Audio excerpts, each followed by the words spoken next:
But we start with an update on a crash that happened yesterday near Mayetta, sending 4 people to the hospital. Just today we learned one of the drivers involved has died. And our Dan Garrett spoke with a man who was one of the first on scene of the now deadly crash. Dan?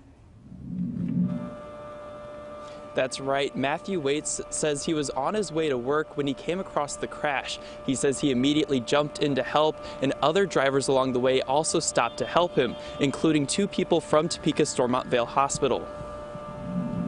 We were able to secure each person and start CPR and any medical procedures that we needed.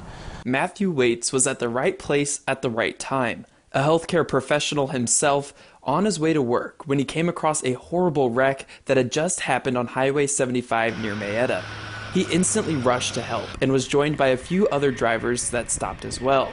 Some were from the clinic he was at, and others were from a Topeka hospital. Waits and the others all arriving before first responders got there. For me, it's just automatic. I've got to help, because whenever in that situation, in that location, that could have been a patient, that could have been a family member, a friend. According to the Kansas Highway Patrol, 29-year-old Rachel McCoy was driving a truck with 2 children in it when they crashed into another car. No one in McCoy's truck was wearing a seatbelt, and McCoy was thrown from the car. McCoy, the children, and the driver of the other car were rushed to the hospital. Less than 24 hours after the crash, the Highway Patrol issued an update. McCoy died from her injuries sustained in the crash. Waits says he was nervous of what he was going to see at that scene, but he knew he needed to help. It's very hard, but sometimes we have to put ourselves and our feelings on the back burner to help others.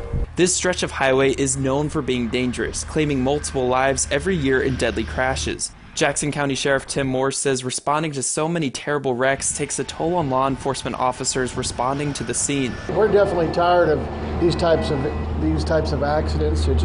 It's just heartbreaking to see what families have to go through, so we really want people to pay attention when they travel through here. Waits has come across emergency situations before. He thanks his training for being able to help in these types of situations. It's very important because you never know what you're going to come across. A heartbreaking detail Waits learned after giving CPR to one of the drivers is that it was one of his co-workers, Rachel McCoy. Now, McCoy worked at the Prairie Band Potawatomi Nation with Waits. Now, again, sadly, McCoy did pass away earlier today. Live in Topeka, covering local news that matters, Dan Garrett, KSNT News.